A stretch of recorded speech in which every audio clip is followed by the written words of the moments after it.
This is the Wealth Standard Podcast, the gold standard in all things financial. Hey everyone, this is Patrick Donahoe. Welcome to the Wealth Standard Podcast, and this is episode 197. And today we have an interesting topic, right? We're going to talk about something that just took place a few days ago, which was the commencement speech. Was it commencement or was it Yeah. it was. I guess that's what they call the graduation. It is a commencement speech. Yeah. So it was put on at Harvard by Mark Zuckerberg. Yep. And it was really interesting. And so he brought up a lot of kind of controversial subjects, and we're going to approach a few of them from a couple different angles. Well, over the next couple of weeks, because this is blowing up in the news, there's this whole kind of universal currency or cryptocurrency. And so we've got Connor Boyack coming up next week. That's right. Yep. Of Libertas, a libertarian institute. It's a think tank, and it's crazy. Those guys blow my mind. Yeah. So he's going to be coming up next week. We're going to talk about Elon Musk and Tesla. We're also going to talk about cryptocurrency and Bitcoin and things like that. And Ethereum. Then, yes, which is wow, that was weird, right? And then we're going to talk. We're going to talk today about Zuckerberg. So it's all these guys in Silicon Valley that we're spending some time with because they tend to be shaking things up right now. Yeah, and it's a good thing, and at the same time, it's going to cause some disruption. But before we get to that, we wanted to remind you that it's just 3 weeks out from our annual summit, the Cashflow Wealth Summit. Yeah. And so make sure if you haven't registered yet, go to cashflowwealthsummit.com, and their registration's free. We do have a few other packages where you can get some signed books and access to a few other goodies. But primary registration, well worth the money, is by the free. way. For sure. So it's a really cool event. It's all online, completely virtual, and so you don't have to leave, go anywhere. You just essentially register, and then the presentations will be done live through a very unique web platform. You can attend a summit in your jammies with some popcorn without having to fly anywhere and book a hotel room. And this stuff is priceless stuff from guys that are titans in their own industry, and it's a variety of things. Because cash flow, when you think about cash flow, the definition of cash flow, it's kind of different for everybody depending on where you're at, even if you're in a different stage of the same industry. Yeah? Yep. So we have all kinds of different guests coming in, especially the Rich Dad advisors, the Robert Kiyosaki guys, Andy Tanner, Tom Wheelwright. They're coming in to talk. And Garrett Sutton. Yeah. There's a bunch of them coming in. And Kenny McElroy. Holy cow. Yeah. They're like the Commodores. There's so many of them. The Commodores. Wow. There's a lot of Rich Dad advisors. That's awesome. So anyway, we're going to get them all in, and it's going to be a wealth of no pun intended, a wealth of information. Yeah, sure. I mean, there are I think 12 different investing topics. When it comes to real estate, there's some alternative investments in there. There's some asset protection. There's some estate planning. I mean, we really cover a lot of subjects. There's also stuff that you can really get into the weeds on some of these things, and there's also stuff like podcasting. And we have podcasting. We have just marketing in general, because these days. Writing. Yeah, essentially, marketing is huge for any business. So anyway, it's gonna be really awesome. This is our third year doing it, and this year we're gonna take it to the next level. So it should be fun. So make sure you go register cashflowwealthsummit.com. Hey, it's free. Why not? Cool. It's free. All right, dude. Let's talk about some of the points in our friend Mark, our imaginary friend, Mark Zuckerberg. I love this cat. The things this kid's been able to do. Oh yeah, for sure. It's amazing. Mind blowing. Yeah. But he, I guess, depending on where you're standing, kind of stepped in it with his Harvard commencement speech. With this, they call it U.B.I. Yeah. So it's the universal basic income. This Correct. is. I mean, and it's not his idea necessarily. He definitely advocates it. He's an right? advocate, and we'll kind of get into why in just a second. But you also look at Pierre Diamandis. He is very understanding of it. I mean, even Elon Musk. One of his biggest fears is automation, right? And same thing with Bill Gates. There's a lot of concerns with guys that are really on the cutting edge of technology, where they look at really what the future of our world looks like, and it's automated. Whether it's transportation, whether it's construction, whether it's, really anything. And if you really think about it, can be automated in theory. Now, will we get to that level? Who knows? But right now, there are a lot of labor jobs that are in jeopardy, and labor jobs meaning, a Starbucks. There may not be Starbucks. What are they called again? A barista. Barista. That's right. You're going to have e-baristas. I only know they're baristas because I refuse to go anywhere but the bikini baristas. So, What? yeah, they wear bikinis. Oh. So, hey, I mean, what a way to wake up, At right? at Starbucks? No. Oh. No, they're highbrow. Not my kind of Joe, dude. Okay. Yeah. But I'm kidding. Like you'd have that in Utah. Yeah, I'm like, bikini baristas in Utah. Yeah, so it's one of those like, McDonald's in Japan already has it where there's just kiosks where you do order. They have them here. Yeah, and then you have the technology as far as self-driving cars. You have drone technology even for airplanes. I mean, a lot of it exists now. How it will come to fruition timing is another issue, but at the same time, they're all basically saying that it's an inevitability, right? Anyone who's listened to the Wealth Standard for a short amount of time knows I have a radio background. I was in radio for years and years and years. Talk about technology ruining radio. Yeah.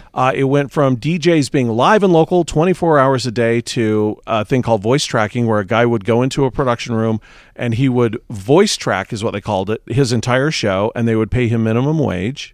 So he went from making a very healthy income, $60,000, $70,000 a year for like a nighttime shift, to making minimum wage for an hour. Yeah. And the radio company still made more and more and more money. Yeah. Now, you can't fault them. That's technology. Yeah. That their job is to make money. But also supply and demand issue, right? Because when you increase the amount of marketing platforms, right, whether it's web-based or whether it's email, whether it's social media, that takes away essentially market share from radio advertising, which is a traditional means of advertising. So you have almost like a perfect storm. Yeah. So you have technology changing the way people broadcast, but you also have technology changing the way people listen to broadcast 100% through digital technology and the internet. So technology is changing virtually everything. You have Samsung putting out refrigerators and apps so that you can actually see what's in your fridge while you're at the store. Yeah. That's just, I mean, if that kind of technology is changing, then what's it going to do to labor jobs? But you also have, if there are staple foods that you don't have, then it'll automatically order from Amazon and it'll just show up. So it's one of those things where it's really cool to an extent, but at the same time, it's going to displace a lot of workers. There is kind of a seedy underbelly to it of people losing their jobs. Exactly. So the idea, and this is, we're talking generally. I mean, I don't know specifically what his feeling is on the subject, how he would execute it. Right. But his basic thing is there are people around the world that are suffering, really not able to keep up with this huge kind of exponential curve when it comes to innovation and progress. And so basically the universal basic income is to give essentially a basic level of income to those who are displaced or overtaken by technology. Yeah, right. That's the idea. In a sentence, it is a guaranteed paycheck for everyone for life. Yep. Everywhere. Yeah.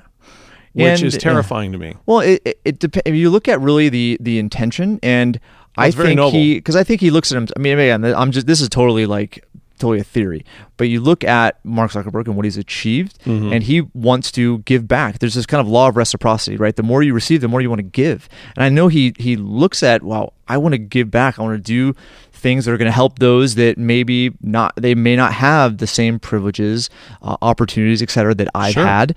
And so it sounds, very, very noble, right? And I look at his intention. And I don't think the question's that. Like it's just most really left-wing social issues, the core of it is very noble. Yeah. All of these things are noble, right? But they don't work. Most of them don't work. Yeah. So and we've maybe talked about this before. I mean, welfare is welfare, and you look at really the nature of a human being, and there's never going to be a perfect system. Okay, but you really look at human behavior and how people thrive, and it's a specific environment where you've had the most amount of progress. Now, it's never perfect, right? There's always going to be friction. There's always going to be thing right there. Pain. It'll never be perfect. Yeah, and you're never going to avoid it. But really looking at the idea of poverty, or those that live in third world countries, and how they're not privileged, and we should give them things. We should provide welfare. It's never worked, right? And it kind of goes against humanity. I would say to a certain degree it works, but not to the degree of self-reliance and development. Yeah, maybe from a short-term standpoint. Yeah, right. But really, you're right. Okay, from a short-term standpoint, I think there are some that need a helping hand. You may succeed in staving off death or providing a certain level of security at a very basic level. For sure. But you got to be very cautious, right? Because if you go beyond a certain, whatever that time period is, it starts to have massive diminishing returns. Because human beings, I think we're wired to be self-reliant. And the instant, we're talking about adults here, but the instant you are essentially giving up that nature of self-reliance for somebody else giving you a handout, supporting you, you lose a sense of humanity, right? Because human beings are meant to thrive in a specific environment, as far as I'm concerned, right? And that environment is trying to figure it out. It's what separates us from like a dog, right, or a chimpanzee, right, is our ability to use our mind to figure out our lives. Yep. Right. We don't have amazing. I thought you were going for the fork, but yes, you're right. It is. It is. No, that's absolutely true. Well, it's how to use your environment, how to use matter that exists, everywhere to create something. But unless the environment is a specific way, you're never going to have the ability to use that mind, right? Because what happens is you're not engaged at the level you would be if you had to survive. And I think your intellect goes in a different direction. It's not like you lose your intellect, but you're smart enough to go, hey, I'm being provided for. Why care? Yeah. I don't need to care. I don't need to be afraid. For sure. I don't need to endure fear and challenge. Yeah. I've got this right here. So why should I? Yep. And that's a very bad place to be. And this may not be a great example, but I think right now, we're really seeing how education, right, is not necessarily the value of education, or how much it influences somebody, how much it changes them, based on what it costs to pay for, right? What that price is. You look at how much it costs now. It's the prices continue to skyrocket, and the level of education can be argued that it's kind of going down to an extent, just because of how fast moving society is. Oh, I've got all kinds of blame I can pass around. Their student loans are probably the number one. Trillions and trillions of dollars. You have universities making they're record profits, but the level of education, it's because of student loans, though. It is. And so my point is let's say you created a different environment for those student loans, right? Let's say, okay, here are these student loans, right? You essentially have to carry a B+ average, or else they're getting called. Yep. Right? Or you placed some sort of like string or contingency or something that had to be done, where the environment is you're going to lose something, right, if you don't perform, right? So it's another thing too is you look at welfare programs, right? We have a lot of welfare programs in the United States, okay? And you look at really those that are you can categorize as not privileged or have hard times. Yeah.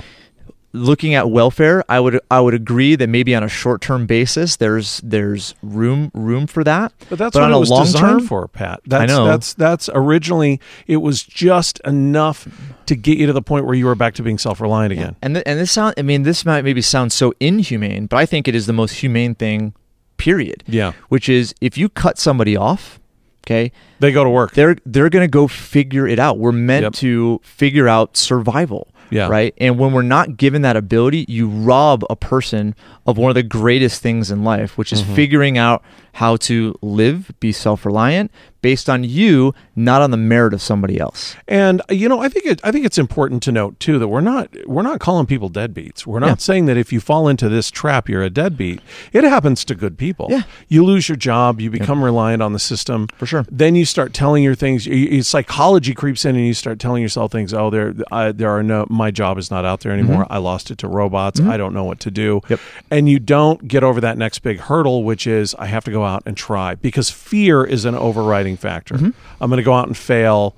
Why bother? I'm just going to keep taking the U.B.I., for example. Exactly. So, and that's, again, you create this net, and because you create the net, people will not take really the risks that they should take to figure out what it's going to, what they're about, how they're going to live their life, how they're going to be the most productive, which ultimately, in a sense, creates the most happiness and fulfillment, right? Which I think we're all trying to achieve. Right. So that's the idea. Is you look at what he intended to say and what he wants to do, and in a sense, depending on how it's executed, I think there may be some instance where it could work, but you look at just how welfare programs have worked in the past. When there's no strings attached, no expectations, right? It never works, right? So one thing I brought up with you, which was Kiva, right? Kiva is which I never heard of before until you brought it up. Yeah, so Kiva is one of these microfinance, and there's back I think 2006 or 7. Can you explain microfinance to people who may not know what this is? I'm starting to get fairly versed in the financial space, but this was a new one for me. Yeah, so my next door neighbor, and I can't remember the name of their company, but he actually developed the software for a couple of so some countries, third world countries, use his microfinance software, but it's a profound concept. So there was, I can't remember his name, but they won the Nobel Prize in 2006 for this very thing. So microfinance is essentially giving like micro loans, small loans to the whomever, right? Whoever wants $50. We're saying small loan. You're talking like $50, $20 loans, $50 loans, $100 loans. So really micro, right? Yeah. So really, basically, really what will happen is in these third world countries, they'll take a loan and they have to essentially pay it back. But what they usually do is they create kind of a community where there is a sense of accountability. So if they're taking a loan as a group. Now every individual kind of gets a loan, right? But they're responsible so that they're if they don't. One person doesn't pay back, the group is not able to get another loan, right? So it's one of those things where they create kind of an accountability structure. But what they'll do is they'll take these loans and they'll go out and figure out how to be productive with it. So they'll go and they'll go to market, or they'll use it, go to market, buy whatever. Shoes, shirts, cell phones, anything that they can use to create self-reliance. Yeah, and then they'll go to a little community that's outside of the main kind of urban area, and they'll lease cell phone minutes, or they'll sell clothes, or they'll sell food or whatever. So it's one of those things where it allows a person to use their mind plus capital, to create value, and they did it. It wasn't a handout. When it's a handout, you're basically redistributing the productivity of others, right? Which never works. And that was kind of the, you have like the philosophical side of things. Sure. Then you have the economic side of things, right? And this is where it's really, really interesting. If you create a universal basic income, there will be basically inflation and prices that will rise to that within a couple, maybe even less than a year, but within a couple of years. So basically, if you look at universal basic income and how they would pull it off, unless it was like the donation of Mark Zuckerberg and a bunch of the billionaires that are out there, right? So if you redistribute, that's one thing, but how else does welfare work? They basically tax, right? They tax other people and take the money that they earned and redistribute it to those that didn't earn it. It's a socialistic way of thinking. Yeah. Which is the common good for all. Exactly. So you have that, but you also have another way in which they do it, which is the predominant way right now, which is they essentially create new money, right? So if you look at our country, we take in trillions of dollars of tax revenue, but we spend more than we take in. Yeah. Okay. So how do you go about spending more than you take in? They go into entitlements, social programs. Well, they'll create So basically, that's where a lot of the money goes. Those social programs, those entitlements. Right. I mean, entitlements. You can argue if it's welfare or not. Maybe Medicaid could be an example of that. But Social Security, because it's paid in. Yeah. But really, if you look at all the different government programs, it's essentially to help do a job that the private sector wouldn't do. In essence, right? And I think there's, which is kind of why when I hear about this U.B.I. thing, I think, well, there may be some merit to this. Privatize it. Yep. Let's get these guys Facebook and Google and Netflix. It's their money, donate it. Why not? Yeah, and that's the idea. Is like if they did it, they would not just write a blank check. Most likely, they would want to see some increase. Potentially, these guys are titans for a reason. They're smart. They're not. They don't just throw away money. Yeah, but if you look at going into the government right now, we spend $500 billion more than we make, and we just create more government bonds to pay for it, and that's all basically monetized by the Federal Reserve. So it's one of those things where you keep doing that, it's going to create a price increase, right? Because if you distribute all that money, right now people are spending it, transacting. There's going to be inflation because the money didn't exist previously. Yep. Now it's going to create inflation. So you're going to have to keep giving them higher amounts. It's a system that's ridiculous. Building, I remember inflation back in the 70s. I was little, but I do remember what it was like. Yeah. Seeing things go ridiculously high with regard to price and how it just killed people. Yeah, the inflation thing that's a topic for another day because it's one of those. It's a hidden tax. Most people don't think it's a tax. It's a hidden tax. Yeah. Right. And it's not a very. Anyway, it's an intentional system. But typically, if you look at government programs, they're essentially financed. Right. They're financed. Right. And typically done very inefficiently. So here's my question for you then. So I'm obviously against universal Well, it's UBI, Universal Basic Income. I just remembered as UBI, but Universal Basic Income. I'm all the way against it. I think it's a terrible idea. I think it's a terrible idea even when it's privatized. I can see the merit in it. I can see the nobility in it, but ultimately, I think, like all social programs, I think it's not going to work. Yeah. Another thing too is, are you? So are you with me on this, or are you different? Well, I would say there's an issue. There's a big divide between social classes. I fully agree with that. And looking at doing something about it, I think there could be some things that influential people like Mark Zuckerberg could do. It's not universal basic income. Okay. So that's one of the. And you think they're sniffing at something? They're onto something, but this is not it. Another thing too is we've had discussions similar to this before. I know that Jason Hartman talks about it all the time, and I think we've talked about it together, where you look at the future and you make assumptions about the future and what the future needs, future people need, but you do it based on present day assumptions. Okay, we don't know. If you have automation in trucking, if you have automation in self-driving cars, if you have kiosks at Starbucks, you're going to have profitable companies. They're going to have dividends. Who knows what they're going to invest in? Who knows what else will exist? Right. So you're going to displace workers, but there may be some other industry that we don't even know about right now that may exist where they may find a home. And so if you start to put things in motion, it's going to totally screw that whole measure progress up. I am a bright shining example of that logic. I came out of a world, never in a million years did I ever think I would be working at a wealth management firm, which is a fantastic company.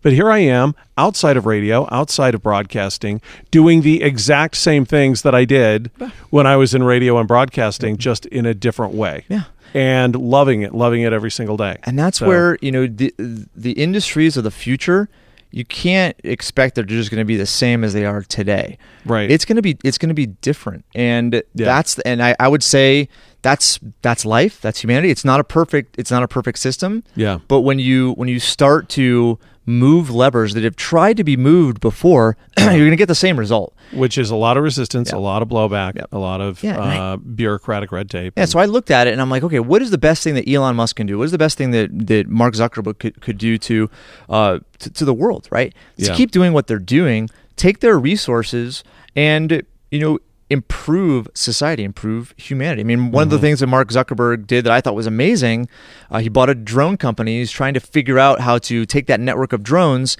and create kind of a wireless internet network. Yeah, and they're solar powered, if I'm not mistaken, right? So they can stay up there. Exactly. I mean, theoretically, they can stay up there indefinitely. Yeah, so it's one of that when you have the billions of people that are in Africa that right now do not have access to the internet.